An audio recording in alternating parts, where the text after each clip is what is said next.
But there are a number of moments or forks in that road that we're going to be faced with as a society where we're going to have to make, I guess, what I would describe as non-economic, non-capitalist decisions that are all in our collective benefit. And honestly, I don't understand the compass, the moral compass of the many managers that are in senior positions at these companies that aren't sitting down and saying, let's do the right thing and switch the systems.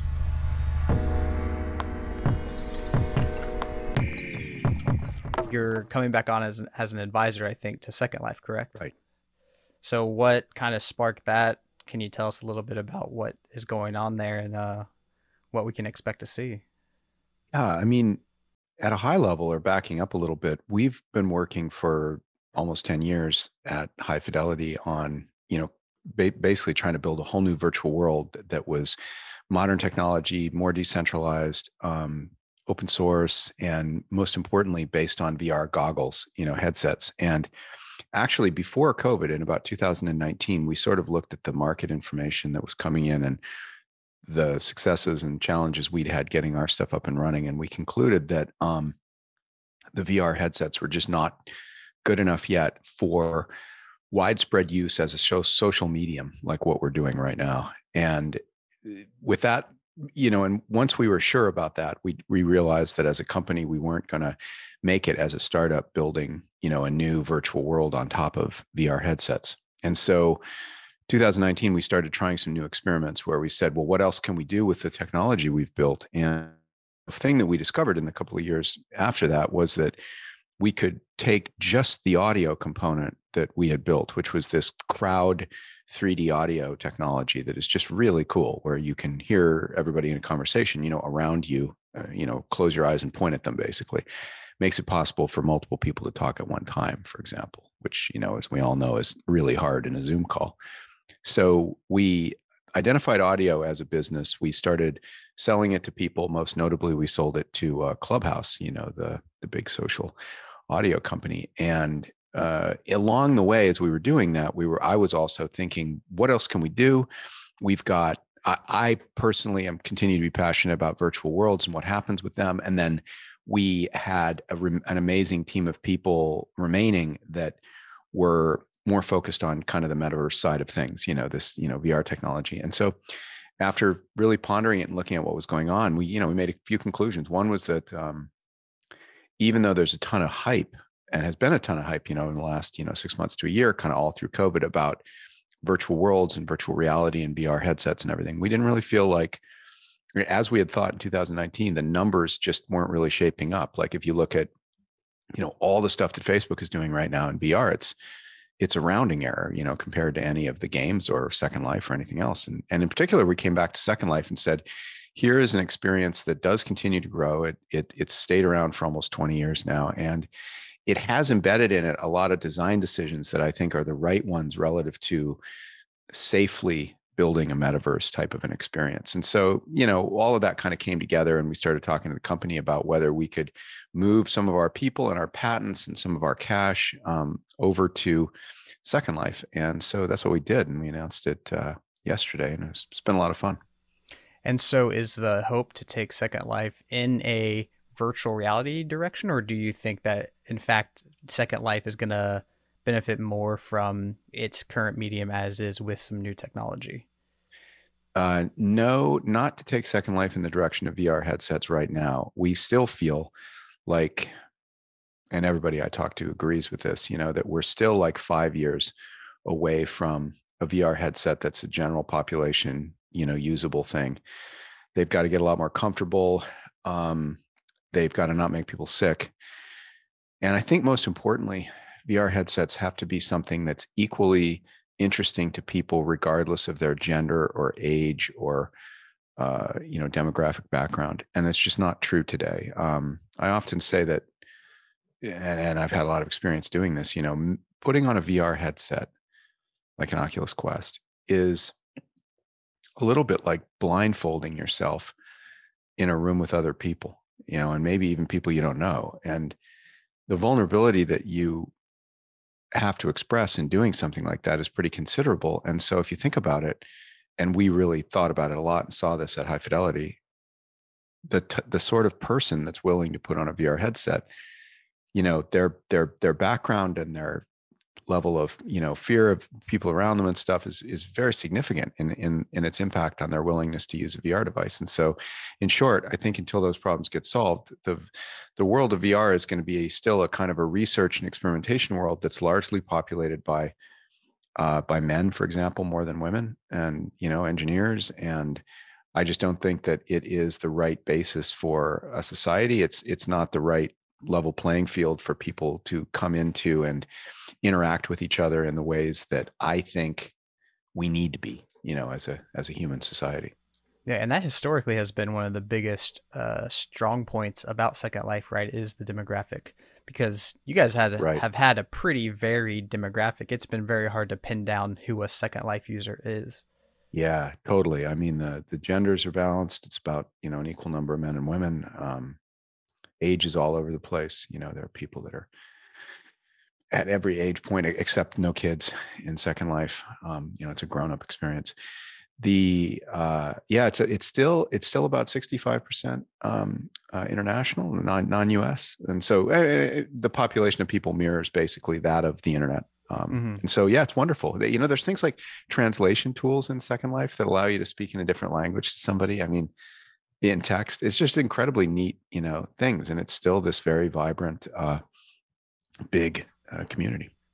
Yeah. Do you have any personal hopes or goals now that you're kind of back involved with Second Life? To anything you want to see happen that you've been thinking about maybe over the past several years? Well, improving virtual worlds is a hard problem. I mean, part of my observations about all this enthusiasm and web, whether you're talking about Web3 or Facebook or whatever, I think there's a lot of enthusiasm about building metaverses and about building virtual worlds, but it's hard, and we really know that at Second Life. We've really struggled to over the years to build something that is broadly appealing. The statement I make about it is that if you just went out on the street, in a city, and you just picked a random person and you brought them back into your office and you set them down and put the headphones on them, or put VR goggles on them and put them into a social virtual environment, they wouldn't come back. They wouldn't feel comfortable staying there. They would probably find it. And in fact, some of them are the same people that are engaging vigorously in the sort of philosophical debate about what it all means. Are we in a simulation, when we're in a virtual world, the real world?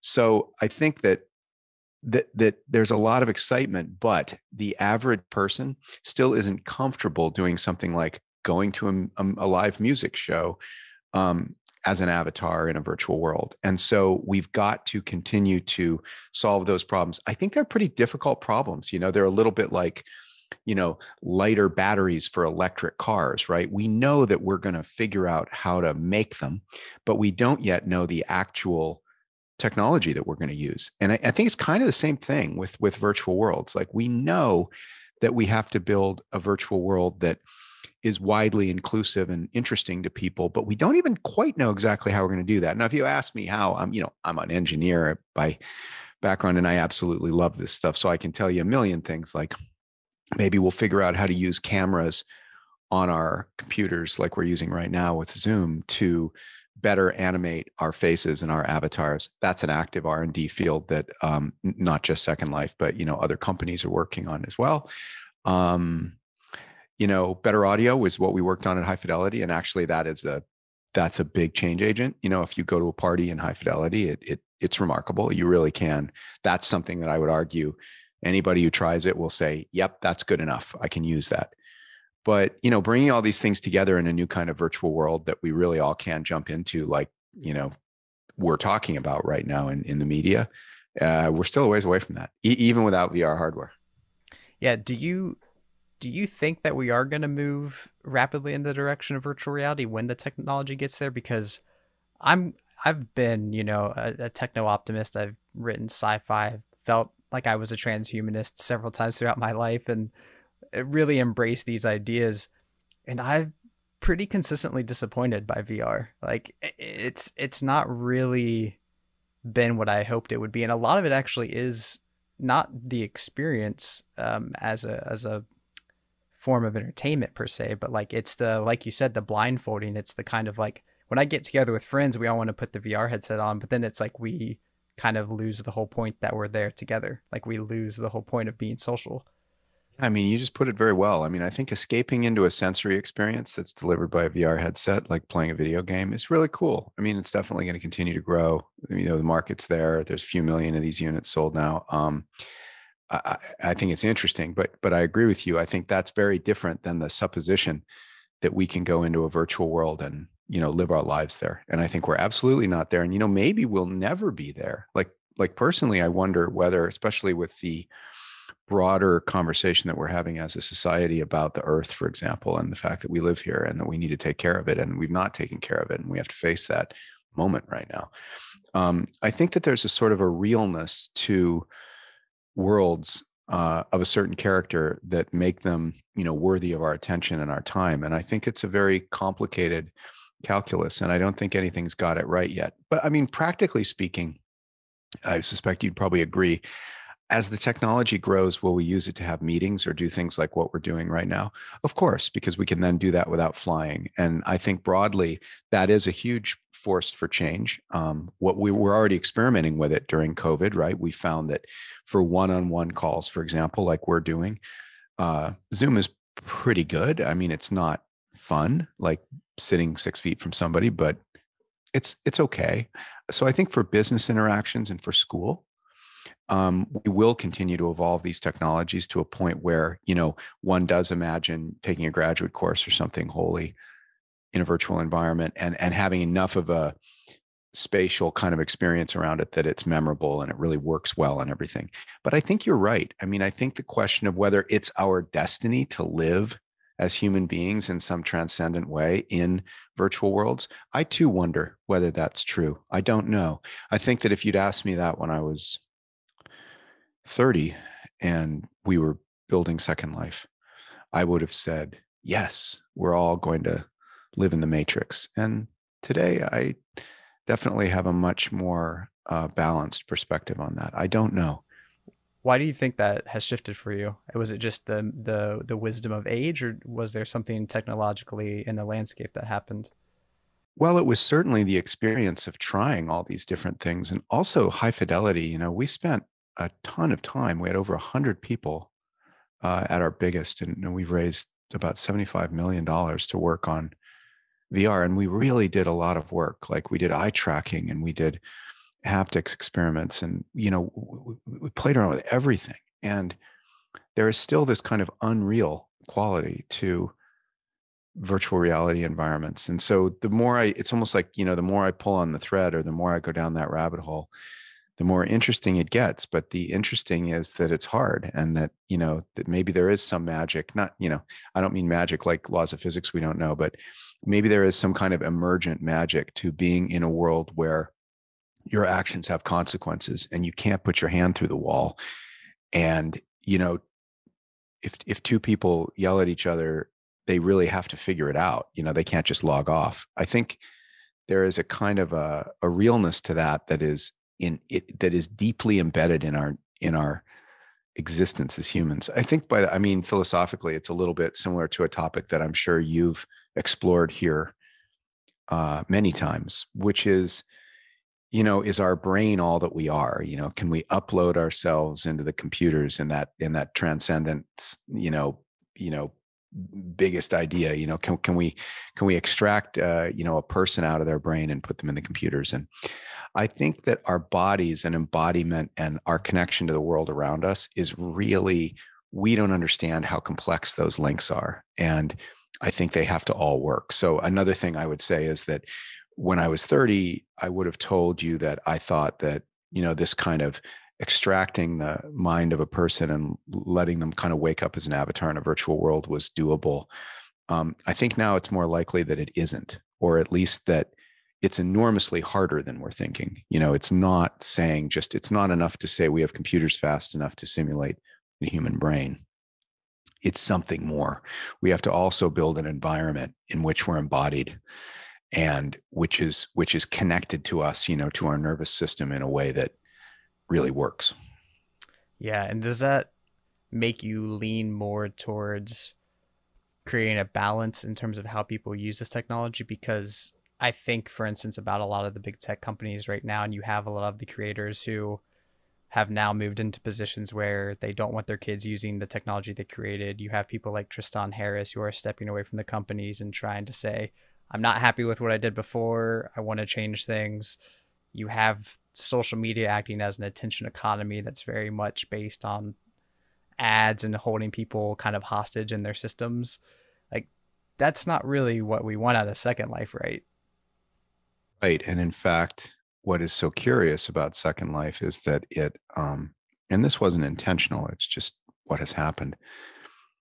It kind of doesn't do by the fact that but that Second Life tries to be a true spatial environment, right? It doesn't have much in the way of messaging or, you know what I mean? You have no smartphone when you're in Second Life. You know, your avatar doesn't.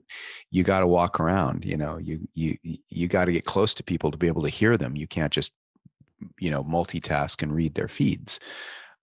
So there's a kind of a realness already, even to something like Second Life, that I think does suggest what you're saying, which is, yeah, we're not designed to just take in an infinite amount of information from everyone in the world all the time.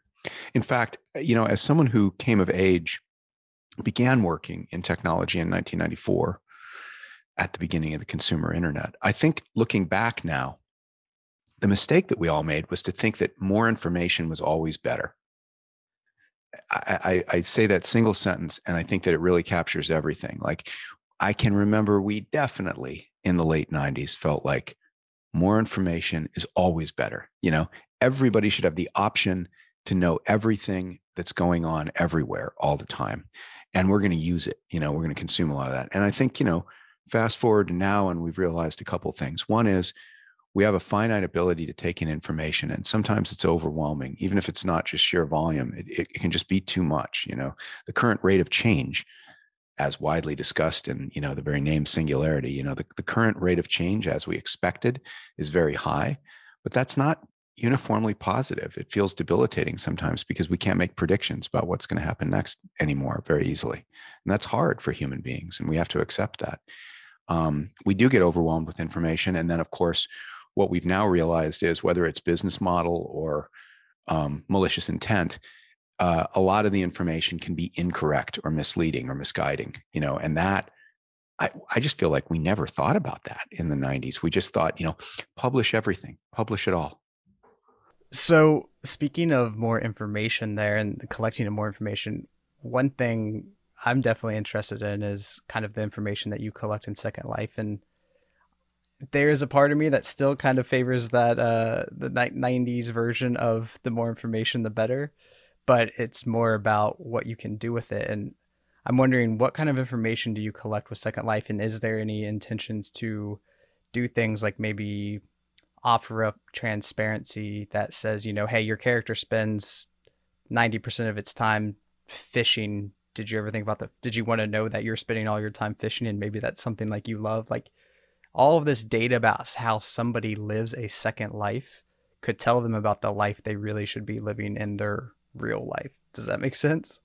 Does, and I've thought about it. I mean, first of all, just backing up, Second Life as a baseline platform has made the decision, which is, I think, one of the reasons why we are the closest thing to the good guys that you could have in this stuff.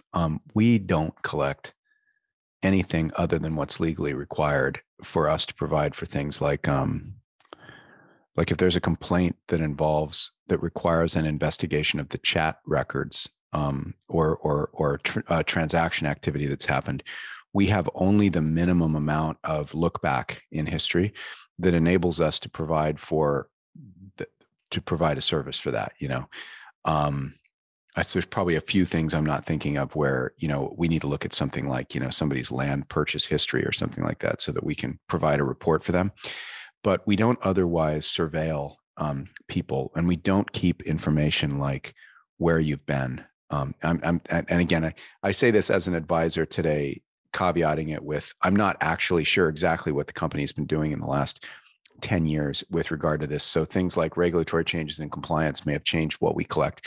But the spirit of it and the fact of it is that we decided very consciously not to collect that data because we felt that it might cause harm. more protecting people from each other.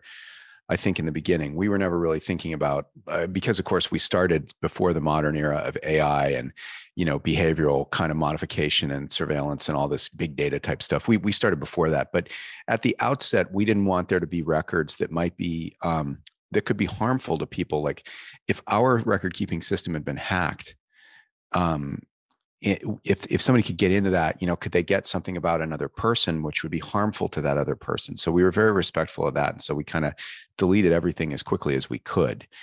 Um, that said, to your point, moving forward, one could certainly build a plugin for Second Life, for example, for one's own avatar that collected all that data. And in fact, people have done that in the context of like science experiments and school, academic studies and things, with permission or, with collective intention, people would do that.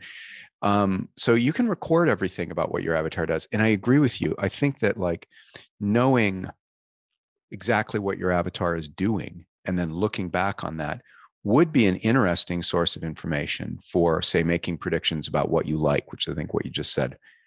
I wonder, though, in this older version of me, again, whether that is what we want as people. I said something the other day to someone, which was, if we get better and better at telling you what kind of music you're going to like next, do you want to know? I mean, if you really like music and you like, say, going to live concerts and discovering that, isn't there a certain human, limited, imperfect delight in like happening onto a band that you really like? If I told you that I had this infinitely powerful computer that was looking at all of humanity's listening patterns and could just tell you, Stephen, your next song that you're going to like so much you can't even believe it is this song, do you really want to know? I mean, I think it's a complicated question, right? Sometimes yes, but I think sometimes no. I mean, yeah, we definitely are running into the issue now, I think, with, you know, the feedback loop of recommendation engines basically showing people exactly what they already know they're interested in. But that's what I think is kind of fascinating about the virtual world aspect is if you have, a free roam kind of open world landscape, you might find yourself doing things that you didn't expect that you would do that weren't recommended to you. You just had this urge to say like, hey, I really for some reason wanted to go into the Second Life casino or bowling alley or some other random thing, and like, wow, I spent 10 hours there unexpectedly. Yeah. Do I really like bowling? It's a bit like autocorrect, isn't it? I mean, maybe I'm old, but auto auto completing your sentences, no. I mean, your life is moving forward in time and there's an uncertainty to what you're going to say next. Having a computer tell you what you probably would say next is, I guess, in some cases helpful or interesting, but I think in a lot of cases it isn't. I mean, the whole lived experience of being human, right, is being, continuously changed by the information that's coming in and continuously generating new information that's kind of going out of you. And so I think this whole idea of, having a Gmail or whatever finish the sentence you're writing, I don't get it. That Yeah. feels to me like a kind of a regression to a mean that we don't want to do. In fact, I could talk for hours about that, but uh, this idea of what's often called prototype theory, which is that we store things in similar places in our brains, and so our idea of a dog is stored in the same kind of cluster of neurons, and that of a single person, as we've all heard, and an abstract idea, smartphone, something like that. These are clusters of memories that are stored together in such a way that we tend to keep a kind of an average recording of things, and that's why we can all say something like, imagine the best sunset you've ever seen, and we all imagine something, and um, that idea of this idea of prototype theory, it's one of the things that drove in the earliest days of Second Life. I had to figure out what should the default avatar or avatars look like, and in particular there was this question: is there one face that is universally attractive to everyone? And honestly, when we started working on this in 1999, I didn't know, but I was very, science minded. And so I was like, well, what's the story with that? And then that's one of the things that led me to this prototype theory, which is that the average memory that we have of all the people we've ever seen is also the most beautiful person to us. And this has been tested in elaborate science experiments now. It's fascinating that the average of all people, kind of the average 3D shape of all the faces in a room or whatever, is better looking as perceived by everybody else than any one person in the actual room. Wow. Fascinating. That's very And interesting. I bring that up because, kind of jumping another layer in the philosophy here, do we want to live in worlds that encourage us to kind of regress to that mean for all our Mm, categories and all our symbols and all our dogs and cats and everything? And I think the answer there is definitely no. There's a great danger in allowing us to sort of feedback loop these stereotypes. What's the most attractive person, or what's the most interesting version of something? And if we all start converging on the same mean, because we're looking at it in a virtual world or something, I think there's great danger in that. yeah, I mean that's a big part of I think what's going on right now, right? Is it's commonly called identity politics, but it's much more complex than how it's kind of portrayed in the culture wars. The idea of identity and how we're Right. forming our identity based on a constant standardization. I think that's happening because of globalization. And if you know that looking a certain way gets you a million likes versus looking a certain way gets you 10 likes, everybody's going to do the million like version, and then you have everyone looking the exact same way. um And this is another transparent society observation, right? Like, mhm. yes, more information is generally good, or is often good, and transparency is often good. But yeah, like you just said, if you are beginning to bias your behavior in the way that you statistically observe is better, everybody's going to bias in the same direction, and we're all going to become, the Borg or something. Yeah. Well, and that's a really fascinating thing to bring us back to the virtual worlds is I believe you said in the very beginning, one of the things that people love most about the idea of virtual worlds in general is the ability to reset their identity, to create a brand new version of themselves. How do you think that's evolved or is going to evolve in as technology advances? Like, what has the past 10 years look like, since you really were deep into that versus where you think we're going in terms of identity formation, and if it's healthy or unhealthy, and any kind of habits that we're forming? It's a complex topic. And I mean, first I'd say I'm not sure, but a few things have happened. One is that people have gotten more comfortable with the idea of being an identity or an avatar separate from themselves. And, we've seen the idea of screen names and avatar pictures and actual 3D representations of ourselves as these versions of us become much more comfortable. Not completely comfortable yet. Like I said earlier, we're not ready to go to work as an avatar or as a cartoon drawn avatar yet. But I do think that in gaming and in identifying with certain communities, right, we are comfortable kind of making an avatar. And I do think that's interesting. And I think it does open the door for doubtless, some good things. Um, I think in the case where, we asked a question at the beginning of Second Life that I think is still very correct today, which is your physical body the perfect representation of who you want to be or believe you are, right? And of course, as we've been more open to in society in the last few years, especially, of course not. I mean, we weren't necessarily given the physical body that feels right to us. And so in those cases, the opportunity to go and rebuild yourself as a whole person in another world, like people do in Second Life, is very empowering. And there's little doubt that that's a service to humanity. Uh, but I still do think there are dark sides to that too. I think that if we abandon our bodies, and with them we abandon our real communities and the world that we live in, we definitely do harm. So there is a balance.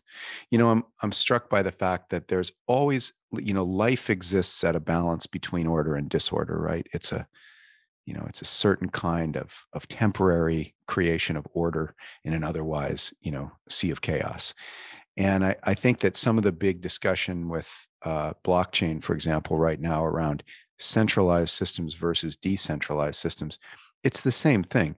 Completely centralized and completely decentralized are both uninteresting extremes where there is no life. Somewhere in between, there's a dynamical system that we could find interesting and useful.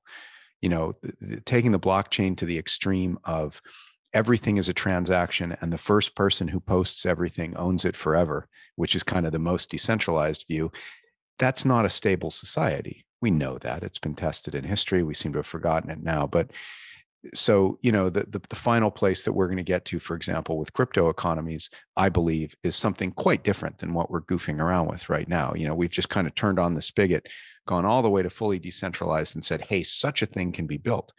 But is that the right thing for us as a human society to use? And, in the case of crypto, I think, no, not yet. That's an incredibly refreshing take to hear, honestly, because I don't feel like it's common enough, and it introduces a form of nuance that I think is really necessary when we look at technology. Do you think that mentality or that nuance is being considered in a lot of tech development right now? Because I'm not seeing it, I don't think, but I might not be as close as you. Well, it does seem like the development, and maybe this is true across bigger industrial areas than just, say, internet technology, but it seems like the first time you build something new, it's a hammer and everything is a nail. Once you get it working, you're just like, man, this is something we can use for everything. And I think that's where we are, like with blockchain right now. It's the people that are working on it are just very enthusiastic and pumped and want to try to use it on everything. Um, but it does seem like in the end, over time, you get a gradual process of synthesis and integration and experimentation that ends up with something that's, generally more complicated and a blend of different techniques. But yeah, I'm with you. I mean, I find it tiring and frustrating right now that everybody just seems to either be like Bitcoin haters or Bitcoin maximalists, right? And I mean, it just feels really dumb to me. I mean, I think it takes only a few seconds to identify uh, multiple positions on either side that are certainly true. Can Bitcoin maybe destroy an authoritarian regime by giving people a different store of value? Sure, sure, sure. And is that a wonderful thing for us as a society? Yeah, I think so. I mean, that's a tool we should have, to lift ourselves out of a bad situation. But does that mean that Bitcoin is the way to do money? Absolutely not. For example, and this is something I've written about quite a lot, and others have as well. Scientific American, most recently, the a fixed money supply economy, all in a free market, always results in runaway wealth inequality, where in the end you kind of like a poker tournament have only one winner. And so, the out of the frying pan into the fire moment is that we've, enthusiastically, as you're saying, like in that technical way, we've enthusiastically built these blockchains that basically swap that, they take away the ability of the government to print money and give it to banks. Okay, I get it. That's got some problems, but they switch it with a bunch of lucky early adopters that are somewhat randomly chosen with computers, get all the money and then get to move it around however they like. Well, when you do studies and simulations of what happens next with that, you end up with one winner, like a poker tournament. So you end up with almost perfect wealth inequality. There's a few things I want to touch on there, and I hope we get back to the inequality aspect. But to start with, if I remember correctly, there are patents for some kind of decentralized tech that have been involved in your return to Second Life. Is that correct? Mm-hmm. Can you There touch are. on at all about the decentralized aspects? Yeah. Yeah, one of them, one of the patents is a big patent that looks at the idea of building a virtual world by letting everybody share resources, sharing computing resources, and then using a kind of a tokenized economy to trade those resources. That's one. But another one that's really interesting, another couple of the patents are related to reputation and essentially building reputation in a decentralized fashion. And this is something that I think is actually, hopefully, whether it's myself or somebody else, hopefully things that we'll see getting worked on soon. And we have seen a little bit of playing with it, but it's basically this idea of, if I were using a completely decentralized system where I had digital signatures and nothing else, I guess this would be something like, peer-to-peer messaging, basically, and digital signatures. Can I build a reputation system around that that can't be hacked? And that opens up a whole big design discussion, and there's no one right answer to that. But a couple of the patents that that we had written at High Fidelity are related to ideas around that are things that we can directly do experiments on in the near term in virtual worlds and maybe even outside of virtual worlds. But the idea of like one of the ideas is there's an aspect of crypto that is being widely used today. It's a little bit like this thing called the zero knowledge proof in cryptography. There's an aspect of that where you could say, um, somebody wants to make a negative report on somebody else's behavior. They want to say, hey, I didn't like what I just saw. But the problem with that, of course, is that if it's transparent, you have a risk a risk of retribution, right?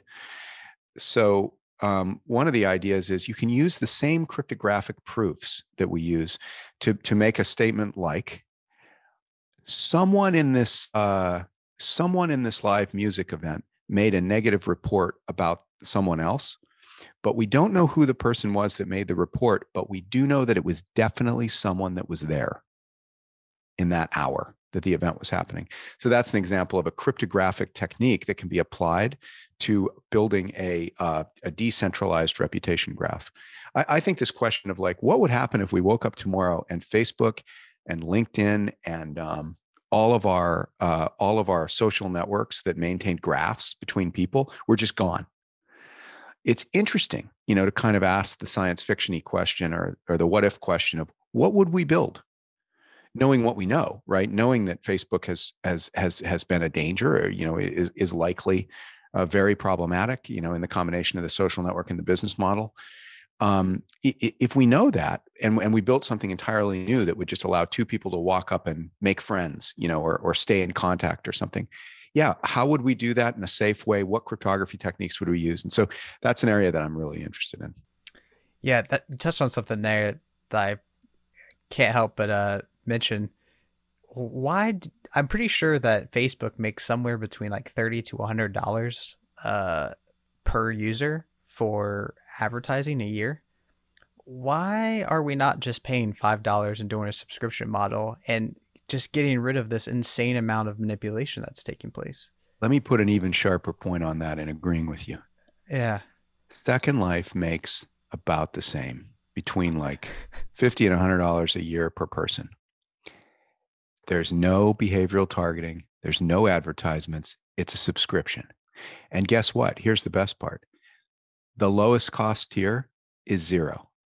It doesn't cost anything to use Second Life. So, one fair retort to what you asked was somebody could say, well, but that would be not inclusive because people that couldn't afford to use Facebook then wouldn't be able to use it. That's totally not true.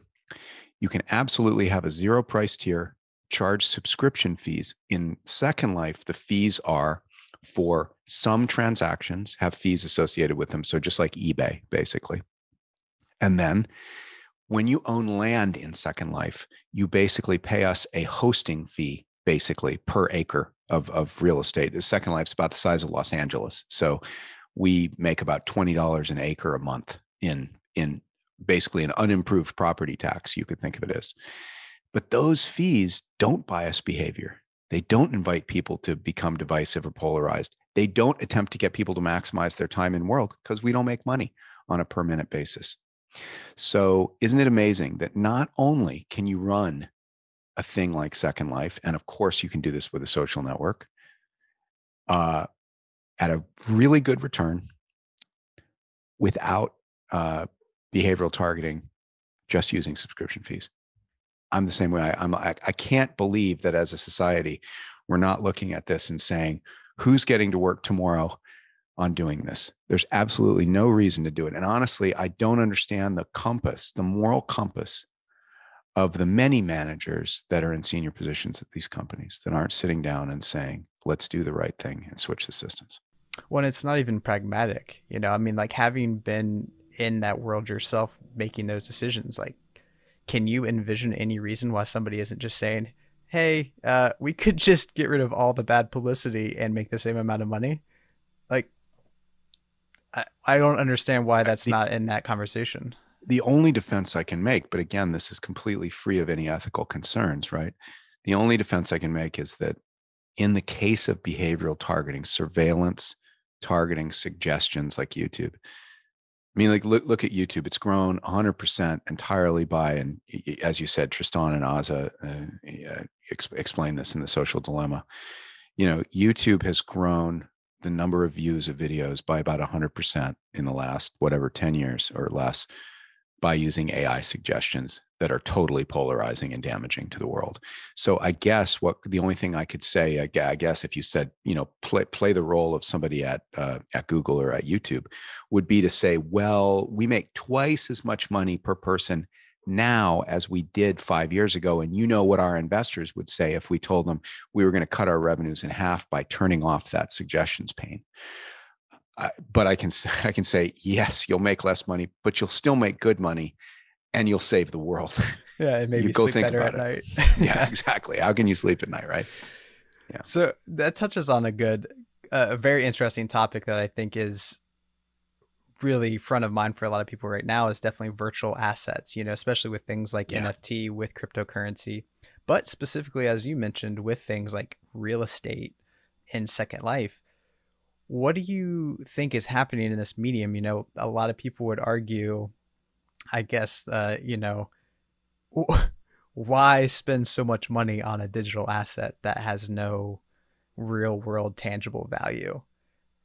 Obviously, we're moving in that direction, so there's some value, but what is that? What does that whole thing look like for you with the crypto NFT virtual real estate market?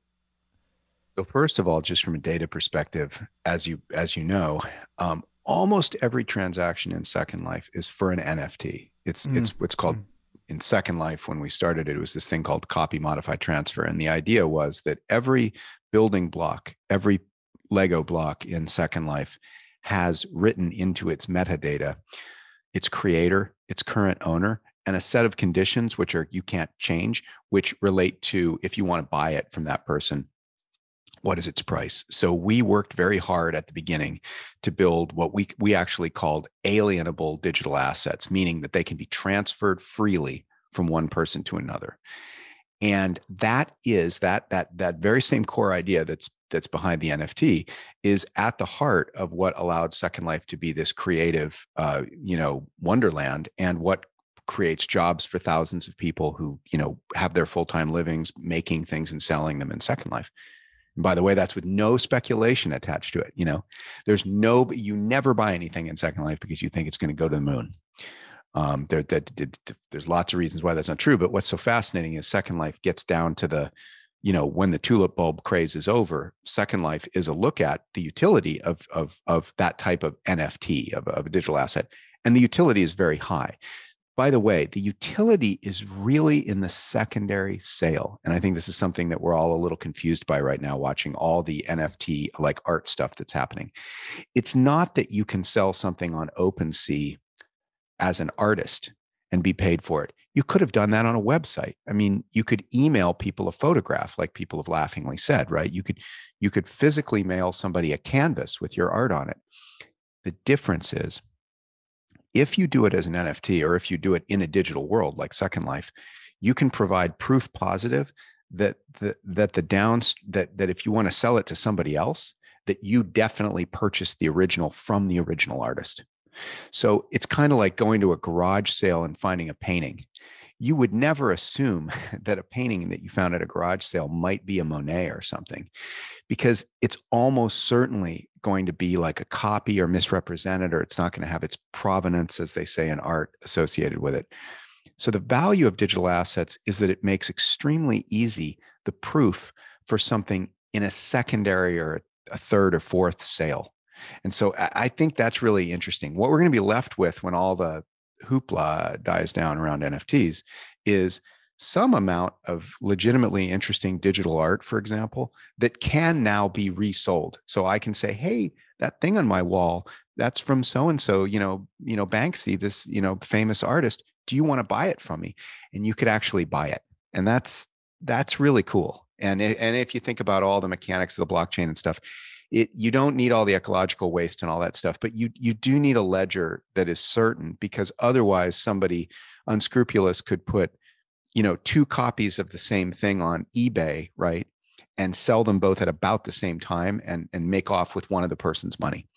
And so it's this idea of a secondary sale that I think drives the real value of NFTs. But anyway, 350 million transactions a year, or like a million, a million a day, at a value of about $2 a piece is proof that that works, which is the engine that is Second Life. And it Wow. doesn't have to be done with a blockchain that consumes, the amount of energy of Argentina. Are you interested then in any way, shape, or form of a future integration between the creative economy that exists in Second Life and the potential that we are seeing with NFTs and maybe even things like DAOs and more decentralized currencies? I think the sequence of events is that, first of all, we have to have virtual worlds connected together in which you and I would enjoy having this conversation, as we touched on earlier. Once that happens, which I think will happen, once that happens, then yes, it becomes interesting for me to be wearing a hat, and you see my hat on my avatar and you say, that is so cool. And I say, hey, do you want mine? Or I'll give you this original one. It's cool. Um, I think that that does come, but it's kind of a chicken and egg thing where, and I've said this a lot lately, that's not going to happen on top of video games. There's no interest in moving content between video games, because video games are a holistic experience that takes you out of the world to somewhere else, and you look at all this amazing creativity or art that's going on in that game. You don't want to drive a Ferrari from Grand Theft Auto into Among Us. It doesn't make any sense. So I think I've said it's a thing that only Ferrari could love, right? Like it's an experience only a brand could love, but it's not actually a viable experience yet, because we don't have these open social environments. But as we start to get, say something like, let's say you had something like VR chat. I'll use an explicit example. VR chat is a fascinating open-ended virtual world that is of about the same scale as Second Life now, and uses VR goggles. It I can very much imagine portable content being able to move between Second Life and VR chat. I think that would be fantastic. And I think that the mechanisms to do that are perhaps not dissimilar to what we've got with like NFTs today. I think that, again, in that, going back to the moral compass, I think that as leaders, we do have to be very cautious not to use systems that are explicitly requiring these this energy consumption problem of the layer one backbone blockchains. I think I'm not the only decider in something like this, but I think that I wouldn't be very supportive of something that was allowing content to move between Second Life and VR chat, but did it using one of the layer one, layer zero blockchains in such a way that we were having this massive ecological impact for doing it. Sure. And what about the inequality that you mentioned earlier? Do you worry about things like the crossover of, the wealthy just controlling the virtual worlds like they do in the real world? For a lot of people, moving into Second Life is a chance to start over, is a chance to escape what is arguably some very clear greed and oppression that takes place that steals a lot of uh, autonomy and financial energy and freedom from people in their real lives. So they look to something like Second Life where they have this chance to kind of reinvent themselves or make some progress. But do you see a situation happening where those worlds end up just becoming clones of the real world? Right. Yes, I do. I do worry about that. As we touched on earlier, I mean, if you're somebody who is in a place or has a reason to make a new life in a virtual world, and create a new identity and create a new you, I think that's wonderful. And we have a responsibility to build those virtual worlds, just as you say, so that they don't become they don't exhibit some of the bad outcomes that we do see in the real world, in real economies, where the biggest problem that we have right now in the world, I think, and I mean, I think it's kind of vying with climate change. Really, it's sort of up there with that in terms of its seriousness and the challenges of addressing it, is this wealth inequality problem. And basically, there's a ton of economists that are looking at this. I've done a bunch of simulations and writing about it. The basic problem is that there are a number of different conditions under which money piles up in the hands of the wealthy. There are a lot of different ways this happens. It happens in YouTube ratings, influencers, right? Because influencers are sorted by views. the rich get richer. And so the influencers become successful even if they're not the best at what they do. That's a simple example of it. Another example is closed cycle economies, which have fixed money supplies like Bitcoin and Ethereum. Those economies in which you are kind of giving away Bitcoins or Ethereum to a fortunate group of early adopters, numerical simulations of this will demonstrate that the wealth inequality that you start with will grow and grow and grow until you get to a very unequal distribution of wealth, which is very unhealthy and is the kind of moment in the real world that we have violent revolution. And we're already seeing that in a number of these closed crypto economies where you can compute this thing called the Gini index, which is often used by economists to put a numerical measure on inequality. And what you already see is that these blockchains and some of these coins and some of these NFT markets and things like that already exhibit a tremendous level of wealth inequality, and that wealth inequality will only grow over time unless the systems are changed. Now, the same crypto systems can be built with rules that make them not exhibit that runaway inequality, but we have to get working on that and do it. Second Life might be a good place to test out some of those ideas, for example. Yeah. Man, Philip, I know you have a bunch of interviews probably lined up today, and I want to respect your time, so I don't want to ask you the million other philosophical questions that I want to pick your brain on. So we might have to do this again. But before we go, I do want to hear your thoughts about the future of this space and maybe anything that you just want to talk about and share that you're excited about. Well, I mean, we've had so much fun here. This is such a wide Yeah. ranging. I can only say it's both stressful and also fascinating and interesting to get to wrangle with so many hard problems at the same time right now in human Mm-hmm. history. And I don't mean just VR. Obviously, you're in contact with and thinking about a very very broad set of these things. Like we haven't even really talked about AI, right? Which is a whole Yeah. nother wonderful thing. But I do think that there's an opportunity. Technology is neutral. It can be used for good or evil. It is inherently neutral. I think that there is an opportunity, if we're cautious and thoughtful, to slowly build virtual worlds in a way that do respect the real world, keeps the real world safe and unharmed, does create a kind of a playground or an exploration for us, outside of the real world or in a digital world.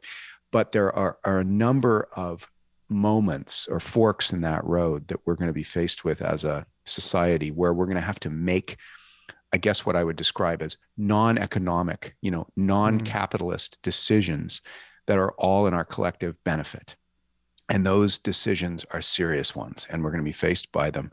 We're going to be faced with a number of them, some of which we've talked about on this call, over the next, 5 or 10 years. And I plan to dedicate my own time and energy, both with Second Life and in other projects, to trying to get the word out about that and trying to prototype and build things, maybe in some cases, and get people to make those right decisions so that we all get to be around in another 20 years talking about this stuff. Yeah. A man after my own heart. Philip, thank you so much, man. I really appreciate you taking the time today. Thank you for having me.